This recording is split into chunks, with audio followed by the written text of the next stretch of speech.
नमस्कार श्रोतेहो. चपराक प्रस्तुत घनश्याम पाटील लिखित किस्सा इलेक्शनच्या या नवीन भागात आपल्या सर्वांचे स्वागत आहे.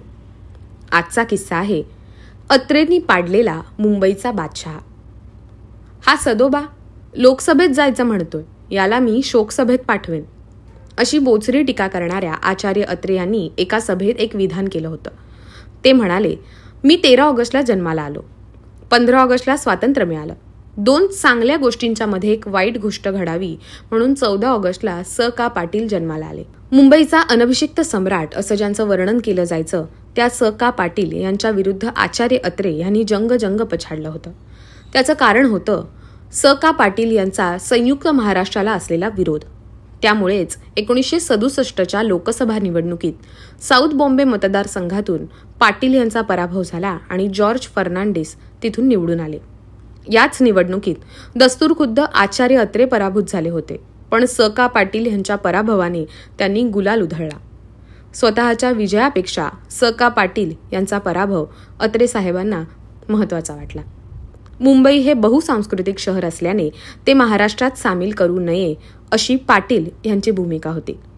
या विश्वात जोपर्यंत सूर्यचंद्र आहेत तोपर्यंत मुंबई महाराष्ट्राला मिळू देणार नाही अशी दरपोक्ती त्यांनी केली होती.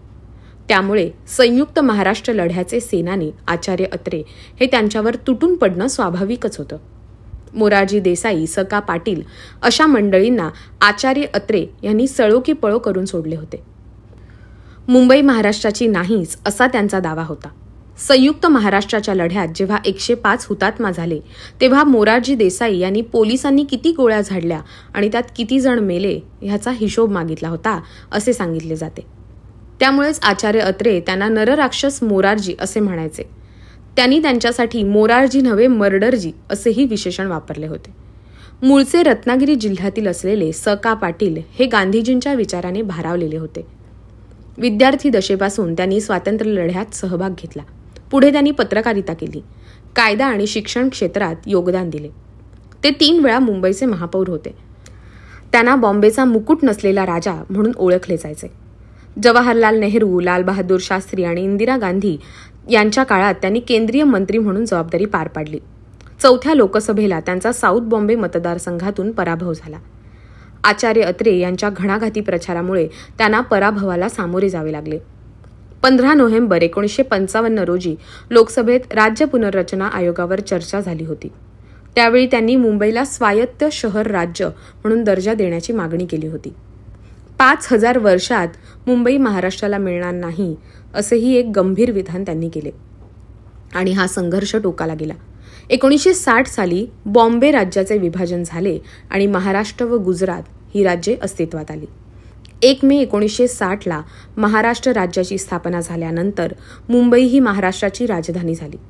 मुंबई ही गुजरातला जोडली जावी हा तेव्हाचा प्रयत्न हाणून पाडण्यात यश आले. त्यानंतर सातत्याने अनेक प्रकारे हा प्रयत्न पुन्हा करण्यात आला.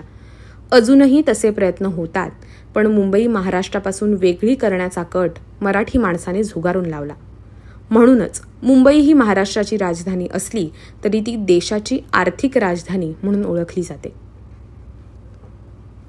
तर श्रोतेहो, हा आजचा किस्सा तुम्हा सर्वांना कसा वाटला हे तुमच्या प्रतिक्रियांमधून आम्हाला नक्की कळवा आणि अशाच धमाल किस्सांसाठी आणि मराठी साहित्यासाठी आमचं चॅनल जरूर सबस्क्राईब करा. तसंच पुणे शहरातून साहित्य चपराक हे मासिक आणि चपराक प्रकाशन ही उत्तमोत्तम पुस्तके प्रकाशित करणारी ग्रंथ प्रकाशन संस्था चालवण्यात येते. साहित्य चपराक मासिकाचा अंक दरमहा 10 तारखेला प्रकाशित होतो. आपले साहित्य पाठवण्यासाठी, चपराकमध्ये जाहिराती देण्यासाठी आणि नवनवीन पुस्तकांच्या माहितीसाठी संपर्क करा. घनश्याम पाटील, संपादक, चपराक.